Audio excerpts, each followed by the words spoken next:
नमस्कार, मैं हूं अनिल कक्कड़ और सच कहूं में आपका स्वागत है।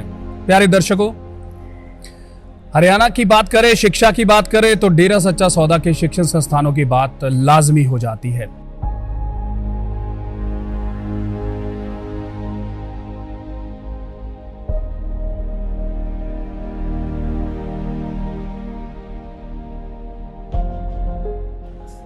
उसकी वजह है अथक प्रयास, अथक मेहनत और उसके बाद आए नतीजे।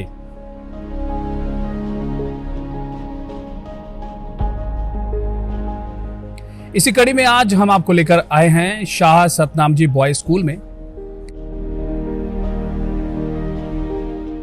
स्कूल के संदर्भ में बातचीत करने के लिए हमारे साथ मौजूद हैं प्रिंसिपल श्री राकेश धवन जी। धवन जी, सच को में आपका बहुत बहुत स्वागत।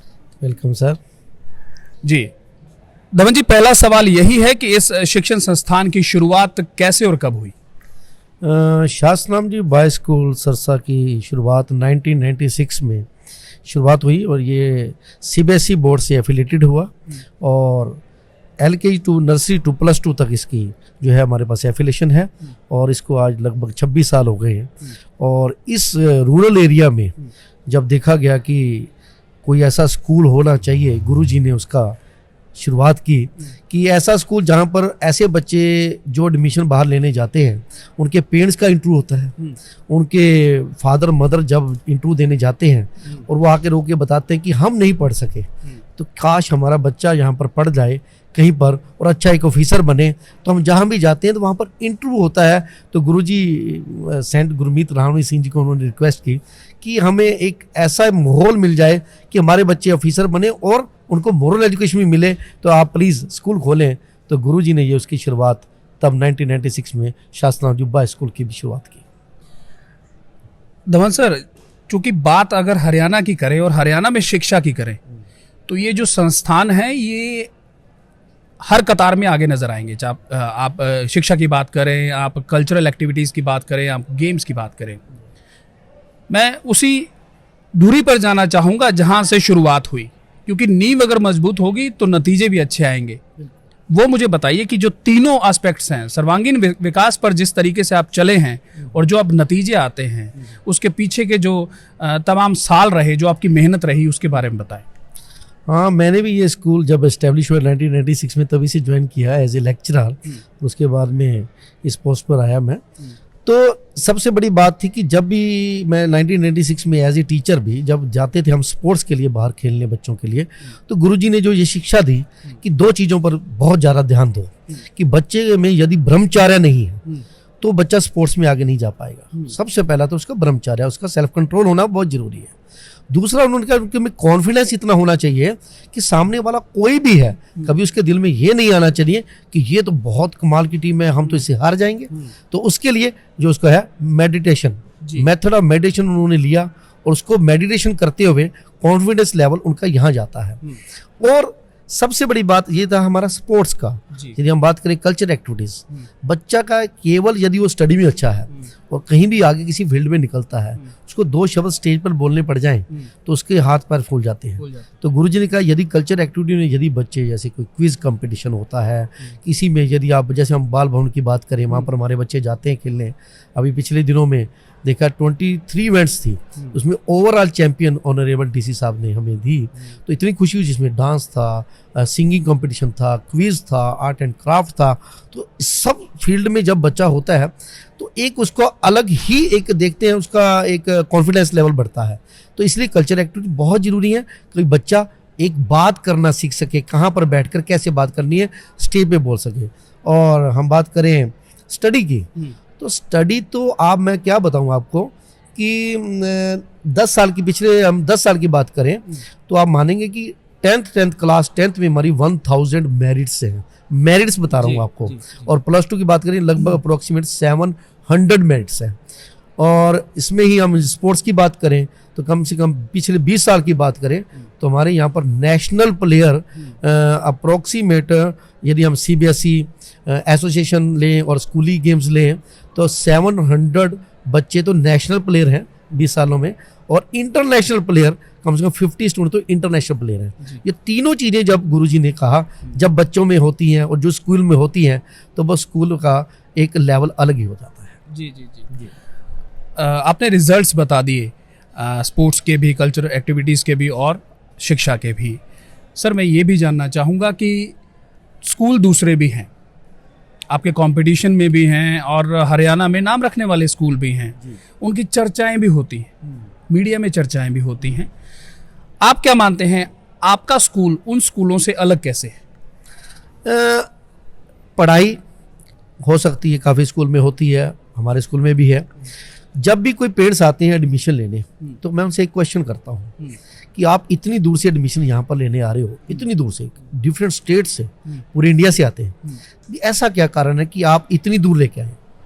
तो वो चीज़ हमारे स्कूल में जो गुरुजी ने भरी, वो है मोरल एजुकेशन। साथ में हर कोई चाहता है कि मेरा बच्चा डॉक्टर इंजीनियर बने, परंतु यदि साथ में वो इंसान नहीं बनता, जो पेरेंट्स नहीं बताया कि जो आपके स्कूल में क्या है, डॉक्टर इंजीनियर के साथ एक अच्छे इंसान बनाए जाते हैं। इंसानियत नाम की चीज़ जो खत्म होती चली जा रही है, वो कहते हैं यदि हमारे बच्चे का जन्म से ही यदि हम उसको यहाँ डाल देते हैं, शुरू से ही डाल देते हैं, चलो थोड़ा सा लेट भी डालते हैं, जैसे टीन एज में बच्चे बिगड़ते हैं, जब यहाँ पर डालते हैं तो कहते हैं उनमें जब हम देखते हैं, जो आप मोरल एजुकेशन देते हो, जो हमें गुरुजी ने सिखाई है कि एक बेटा, माँ बाप के सुबह उठते ही पाँव छूने हैं, सोने से पहले मदर के साथ हेल्प करनी है, उनके पाँव दबाने हैं, और हर चीज़ में आपने पेरेंट्स के साथ हेल्प करनी है। टीन एज में आपके जो माइंड में गलत ख्याल आने लगते हैं, उसको आप मेडिटेशन के साथ, बड़े गुरुजी ने बड़ा अच्छा तरीका बताया कि आप बिजी रहो, बिजी अच्छे कामों में बिजी रहो।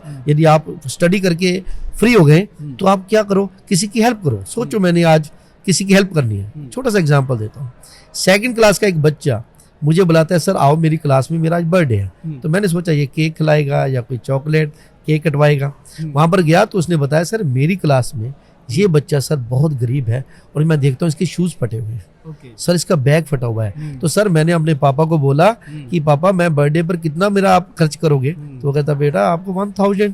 तो पापा मुझे वो केक नहीं चाहिए, मुझे 1000 दे दो, मैंने उसको बैग लेके देना और शूज़ लेके देना है।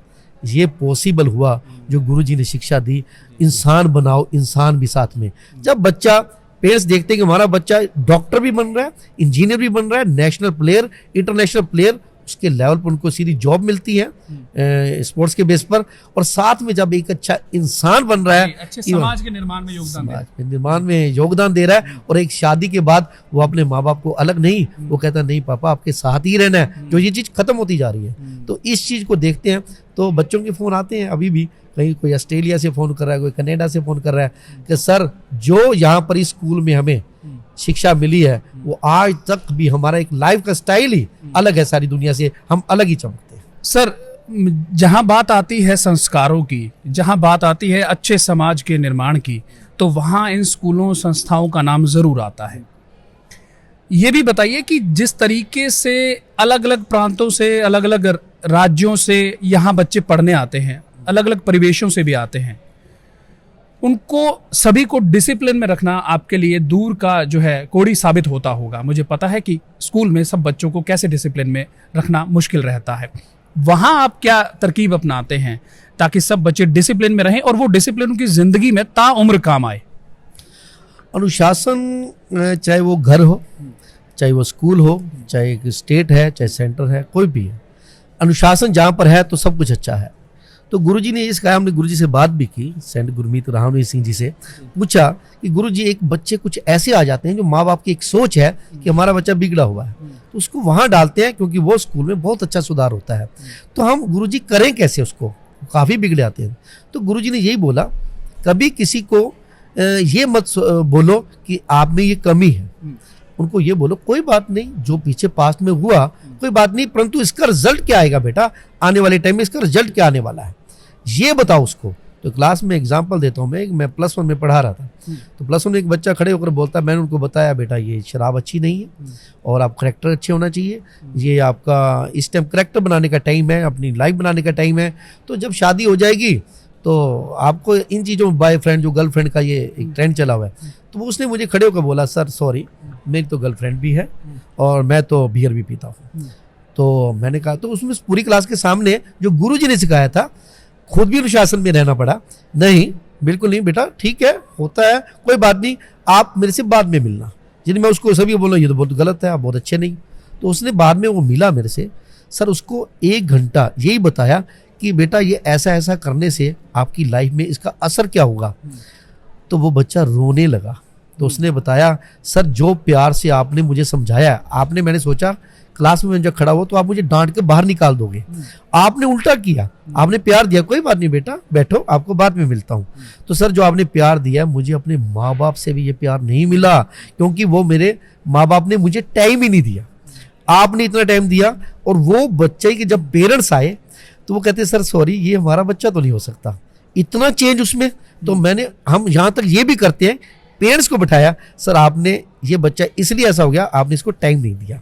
यदि आप टाइम देते इसको, जितना आप अपने, ठीक है बिजनेस में बिजी हैं, या मदर भी बिजनेस में थी उसकी, तो ये चीजें अनुशासन की अपने आप बन जाता है। जब बच्चे में ये चीज आती है कि ये चीज आने वाले टाइम में ये मेरी कमी है, उसको डांट के बिठा देना, चुप हो जा, तू तो बहुत गंदा है, तुझे स्कूल से निकाल दूंगा, ऐसे अनुशासन नहीं बनता। अनुशासन में एक और भी है, जितने स्टाफ मेंबर्स हैं वो खुद अनुशासन में है, खुद स्मोकिंग नहीं करते, कुछ भी, वो सब करेक्टर के खुद बहुत अच्छे हैं, तभी उनको देखते हैं तो वो देखते हैं हमारे टीचर इतने अच्छे हैं, तो तभी वो बच्चे भी उनको देखकर अनुशासन में आते हैं। और अनुशासन यहाँ की बात करें, जब हमारे ऑनरेबल डीसी साहब आए, एसडी साहब आए, वो बच्चों को एड्रेस कर रहे थे, कहते मैंने बॉयज स्कूल में, किसी स्कूल में वैसे कोएड होते हैं, बॉयज स्कूल में इतना डिसिप्लिन आज तक नहीं देखा। और जब टीचर से वो मिले, कहते यूनिफॉर्म में टीचर्स आते हैं, टीचर यूनिफॉर्म में आते हैं, वो अनुशासन में है, बच्चे यूनिफॉर्म में आते हैं। तो अनुशासन तो यहाँ का हमारे जो जितने भी डीसी साहब है, एसडीएम साहब, उन्होंने खुद बोला है, हमारा नेट का यहाँ पर जो नेट का सेंटर बना, तो उसमें जब सारे आए, हमारे मजिस्ट्रेट साहब भी आए, कहते यार कमाल का डिसिप्लिन है, अलग ही है। तो ये तो गुरु जी की मेहर से है सारा कुछ। एज ए प्रिंसिपल कितनी टफ जॉब रहती है? आप खुद को कैसे तैयार करते हैं? नए नए टास्क होते हैं, बच्चों को कंपटीशन एग्जाम्स में लेके जाना है, रिजल्ट भी देना है, खुद को मेंटेन रखना है, खुद को कैसे तैयार रखते हैं आप? यहाँ की बात करूं तो यहाँ पर अपने आप एनर्जी आ जाती है, क्योंकि जो चीज़ें हमारे में गंदी आते ना होना, और कहते संयम ब्रह्मचर्य जो गुरुजी ने हमें बताया, उससे एनर्जी आपकी वैसी लेवल यहाँ पहुँच जाता है। उसके बाद बच्चों को हर चीज़ में आगे लाना है, तो एक हमारी एक टीम बनी हुई है, जैसे हमने हर टीम बनाई है, ये कल्चर एक्टिविटी को संभालेंगे, ये इसको बच्चों को डिसिप्लिन के लिए देखेंगे, इन बच्चों को क्विज कंपटीशन में, हमारे जितने भी स्टेट में कंपटीशन है क्विज में, अभी तक चैंपियनशिप ही है हमारी, तो उनको तैयार करना है, एक टीम वर्क है। जब प्रिंसिपल एक पूरी टीम को लेके चलता है, और ये गुरुजी ने सिखाया, बेटा आप कभी भी परफेक्ट नहीं हो सकते, एक छोटा सा बच्चा भी कोई आपको सजेशन देता तो उसको भी मानो। तो जब भी मुझे कोई भी नया टास्क करना है तो टीचर्स की मीटिंग होती है, हर टीचर अपने सजेशंस देता है, फिर उसके ऊपर हम डिस्कस करते हैं, और फिर उसको शुरू करके उसको अप्रिशिएट करते हैं सभी को, इस टीचर ने ये सजेशन दिया तो इतना अच्छी अचीवमेंट हुई। तो एक प्रिंसिपल यदि टीम के साथ मिलके चलता है तो वो कुछ भी अचीव कर सकता है। और जो हमें मेथड ऑफ मेडिटेशन गुरुजी ने दिया है ना, ये इतनी एनर्जी देता है। जो एक मेरा नियम है कि सुबह मेथड ऑफ मेडिटेशन 1 घंटा और शाम को 1 घंटा, ये करना ही करना है, तो उसका एनर्जी लेवल ऑटोमेटिकली आपका यहाँ पर जाता है। तो वो जो चीज़ हमारा सोचने का लेवल होता है, यार समझ नहीं आ रहा कैसे करेंगे, तो अपने आप वो जहाँ जाता है, और एक टीम वर्क है। इस जो शिक्षण संस्थान की बात करें तो यहाँ जो है पूज्य गुरु जी का सानिध्य प्रॉपर आपको मिलता रहा है, उनकी गाइडेंस प्रॉपर मिलती रही है। छोटे छोटे टॉपिक से लेके बड़े मसले कैसे हल करने हैं वो आपको जो है उनसे टिप्स मिलते रहे हैं। कोई ऐसा टिप्स भी मिला है जो आप, वैसे तो हर इम्पॉर्टेंट है, उनकी हर कही हुई बात इम्पॉर्टेंट है, लेकिन आपको याद हो कि ये चीज़ जो है स्पेशली कही गई थी और हम उस पर आज चल रहे हैं और आज रिजल्ट आ रहे हैं? जहाँ तक मुझे याद है 1997 की बात होगी शायद, 1996 में इस्टेब्लिश हुआ स्कूल। तो 10th और +2 के बच्चे एग्ज़ाम देने के लिए बाहर जा रहे थे, जहाँ उनका सेंटर बना हुआ था। तो गुरुजी से वो ब्लेसिंग्स लेने गए, तो गुरुजी से ब्लेसिंग, हमारा गुरुजी एग्ज़ाम्स आ रहे हैं तो हमें ब्लेसिंग्स दें। तो गुरुजी ने कहा ये ब्लेसिंग्स है, आपको देते हैं, कभी आपने चीटिंग नहीं करनी, आपने नकल नहीं करनी। जो नकल करेगा, जो उनके जो वचन निकले, जो करेगा नकल, उसका किया हुआ भी साफ हो जाएगा, और जो नकल नहीं करेगा उसको बरकत डालेगा मालिक। उसको वो सोचे, ध्यान दे, सोचे भी यार इसका आंसर क्या हो सकता है, वो सोचे, परंतु ये ना सोचे कि मैंने इधर और उधर और आमने और सामने वाले से पूछना है। ये चीज मुझे अच्छी तरह याद है जब ये गुरुजी ने बताई, बेटा जो इसको मानेगा तो वो देखना कितना अच्छा उसको फ्यूचर में देखेगा, इसका रिजल्ट आएगा। और वो हुआ 2000 में एग्जाम्पल बिल्कुल वो वचन साबित हुए। एक बच्चा आके मुझे बताता है, सर मेरी +2 में फिजिक्स में कंपार्टमेंट है और मेरे ही साथ एक क्लास फेलो है, उसका 60 मार्क्स आए हैं फिजिक्स में। मैं क्यों बता रहे हो आप मुझे? कह रहा सर गुरुजी से हमने ब्लेसिंग लेने गए थे और ये वचन हुए थे, मैंने केवल 5 मार्क्स की चीटिंग कर ली, मैंने कर ली, मेरा 60 मार्क्स का पेपर किया हुआ कंपार्टमेंट आई है। और जिसने मेरे रूम में एक बच्चे को बोला, टीचर ने बोला अरे कर लो, बाहर सेंटर में था, अरे उसने कहा नहीं हमारे गुरुजी के वचन है कि हम चीटिंग नहीं करेंगे, और उसने शायद 20-25 नंबर का पेपर किया और वो सर 60 मार्क्स लिए बैठा है। तो सर मैं सभी को बताने आया हूं, संत बचन पलटे नहीं जाए, पलट जाए ब्रह्मांड। तो ये हम सर सभी को बोलो, इसको फॉलो करें, चीटिंग कभी ना करें। तो वो अभी कमाल की बात है, मुझे जिस स्कूल में, नाम तो नहीं लूंगा स्कूल का, सेंटर बना तो वहां पर टीचर ने बोला कुछ करना चाहो बेटा आप खाली बैठे कर लो। तो उन्होंने कहा सर आप तो टीचर हैं, या मैडम आप तो टीचर हैं और आप हमें ये कह रहे हैं, हमारे गुरुजी ने तो बताया चीटिंग करना पाप है, बिल्कुल नहीं करेंगे। तो मैडम का मुझे फोन आया, उनकी प्रिंसिपल का फोन आया, अरे मैंने अपना बच्चा आपके स्कूल में डालना है, कि ऐसा यहाँ पर ऐसी शिक्षा दी जाती है। तो ये एक थोड़ी मुझे मेमोरी याद आई आज गुरुजी की। जी सर, रिजल्ट्स पे वापस आते हैं। कुछ ऐसे बच्चे भी हैं जो आपने बताया कि इंडियन आर्म्स फोर्सेस में सेवा दे रहे हैं, स्कूल से पढ़े हुए हैं और बहुत अच्छी अच्छी जगह हैं, इस देश की सेवा कर रहे हैं। फोर्सेस के अलावा जो इंडियन सर्विसेज हैं बहुत तरह की, उनमें सर्विसेज दे रहे हैं, उन बच्चों के भी बारे में बताया। हाँ अभी बच्चा मैं शायद आपको दिखा भी रहा था उस एल्बम में, कि वरिंदर बच्चा सीधा ही वो उसको DSP मतलब सिलेक्शन होना उसका। तो वो बच्चे में मैं देखता था कि वो बच्चा ना हर समय एक ही बात करता था, सर जो गुरुजी ने वचन किए हैं, चीटिंग नहीं करनी, मेहनत करनी है, मेथड मेडिटेशन, ब्रह्मचर्य करना है, तो उसका अलग दिखता था मुझे। इस तरह बहुत है, मैं एक एग्जाम्पल दे रहा हूँ। मैं कहा बेटा मतलब कैसे, क्या आपका मोटिव क्या है? सर मेरा सीधा सिलेक्शन ऐसा होना चाहिए, मैं बस चाहता हूँ कि सीधा सिलेक्शन हो, मुझे ये नहीं नीचे से प्रमोशन होकर नहीं जाना। जब उसका मुझे फ़ोन आया, सर उसकी यूनिफॉर्म डाली हुई और उसने मुझे अपना एक पिक भेजा, तो एक मतलब प्रिंसिपल को तो क्या कितनी खुशी होती है, वो बच्चे को तो हमारे गुरुजी का हम धन्यवाद करते हैं। ऐसे सर हर फील्ड में, अब मैं एक पुष्प गोयल बच्चा है उसकी बात करूं कि वो CA मतलब उसका 2nd रैंक CA इंटर में 2nd रैंक ओवरऑल इंडिया में है।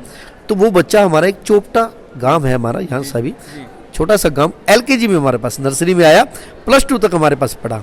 तो सर उस बच्चे का जब ये रैंक सुना मैंने और कहीं से कोचिंग नहीं ली, तो ये लेकर जब बच्चे ऐसा ऐसा बताते हैं, +2 तक वो हमारे स्कूल में पढ़ा। तो इस तरह के आप कॉमर्स में देखें, आप इंजीनियर, डॉक्टर, जब MBBS, सर हमारा ना कहीं हमें कोटा जाने की जरूरत नहीं पड़ी, सर यहीं LKG से +2 पढ़े और डायरेक्ट हमारा मेरा जो पटियाला गवर्नमेंट कॉलेज में हो गया, मेरा दिल्ली में DU में हो गया। तो बच्चे इंजीनियर, डॉक्टर, CA, मतलब लाइन लगी हुई है जिसको मैं शायद काउंट नहीं कर सकते, इतने बच्चे हैं। तो हर फील्ड में ही बच्चे हैं। जी सर, अभी कोविड का दौर निकला है, उस दौर में किस तरीके से आपने शिक्षा के स्तर को मेंटेन रखा?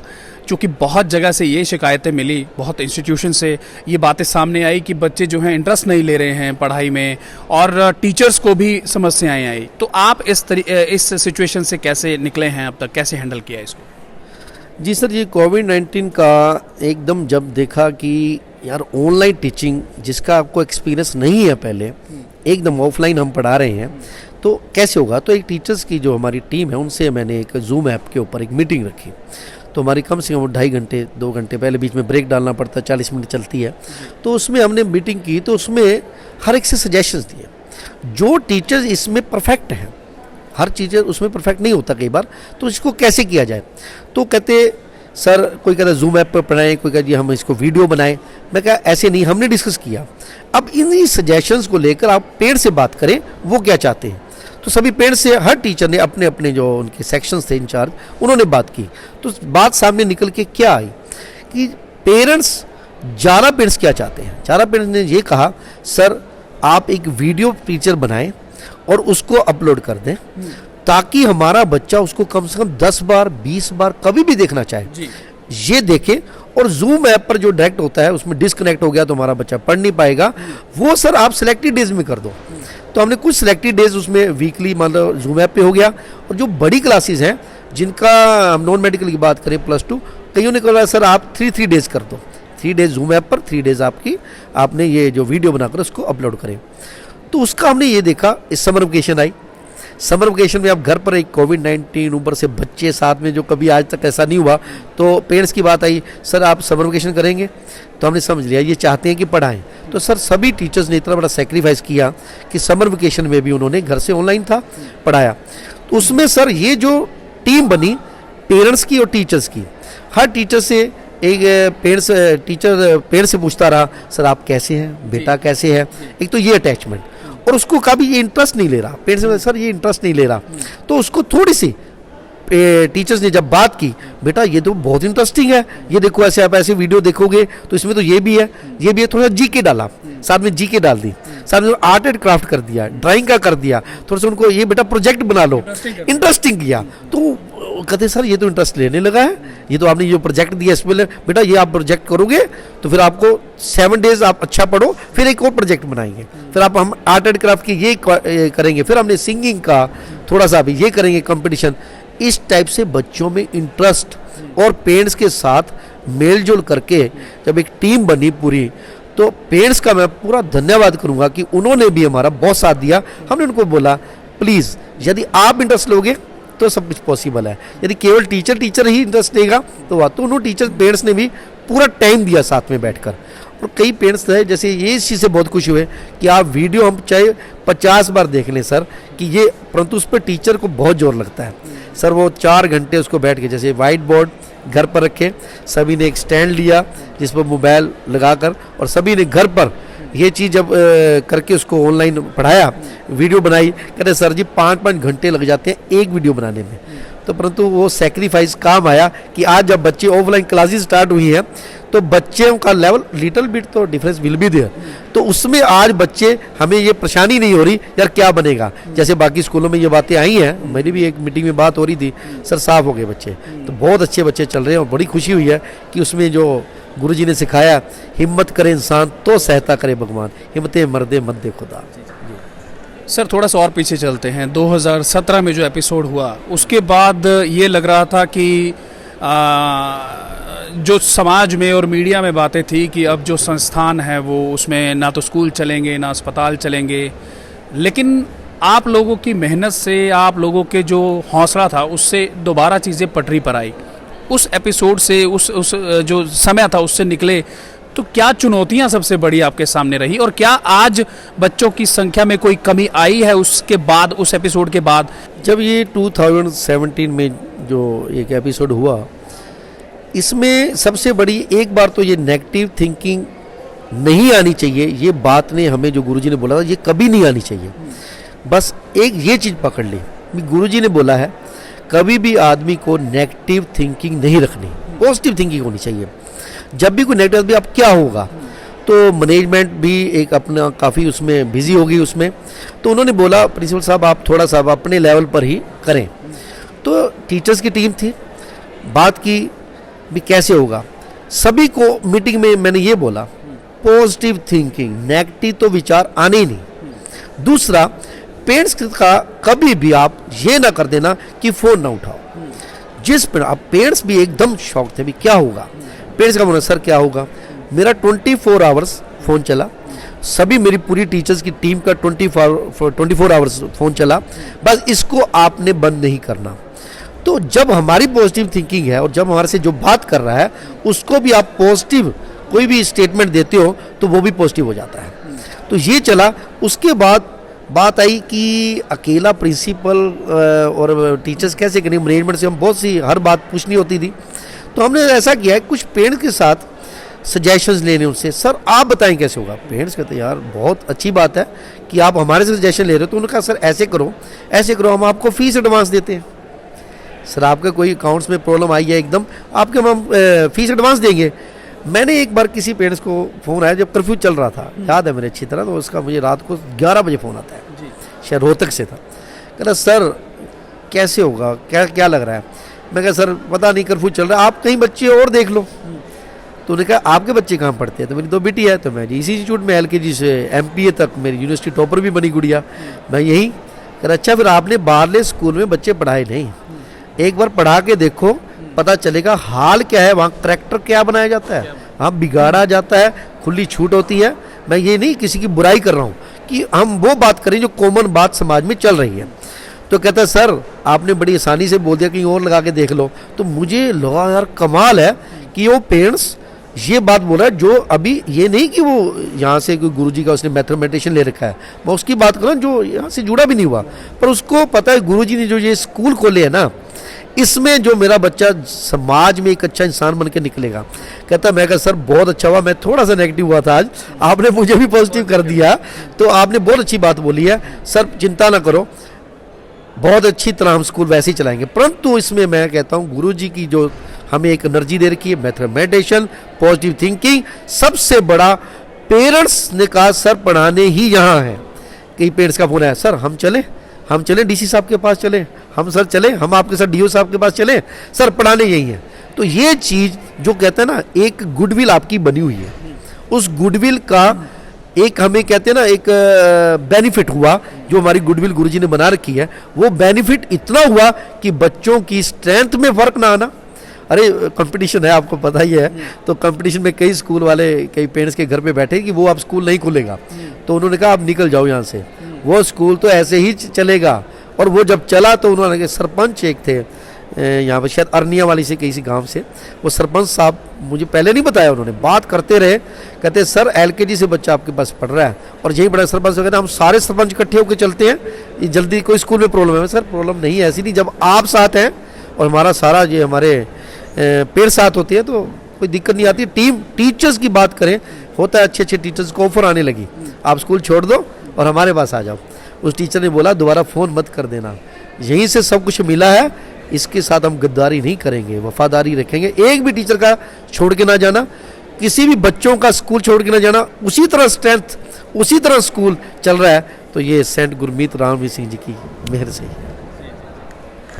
धवन सर अभी हाल में जो है नया सेशन शुरू होने वाला है, तो बहुत से दर्शक आपको देख रहे हैं, पेरेंट्स आपको देख रहे हैं जो चाहते हैं कि उनके बच्चे यहाँ पढ़ें, उनके लिए 2 शब्द आप कहना चाहें।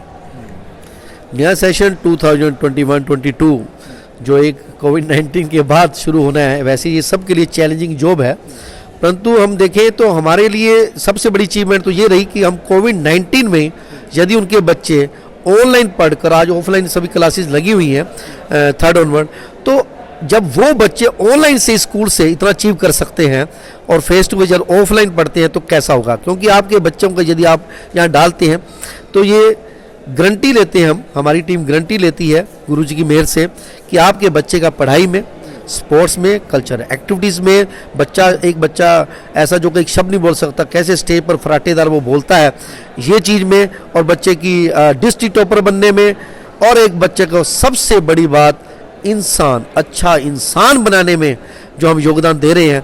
प्लीज़ यदि आप अपने बच्चे को यहाँ डालते हैं तो हर चीज़ ये तो भाई केवल यही पॉसिबल है, हर स्कूल में नहीं है, तो प्लीज़ आप यहाँ पर स्कूल में अपने बच्चों को डालें और देखिए, आकर यहाँ पर आएँ, कभी विजिट करें और देखें कितना अच्छा माहौल है कि आपका बच्चा एक अच्छा डॉक्टर, इंजीनियर और एक आर्मी में भी हर फील्ड में जाकर अलग ही चमकेगा। धवन सर आपने सच कहूं को अपना टाइम दिया, बहुत बहुत शुक्रिया। Thank you sir, thank you sir, thank you.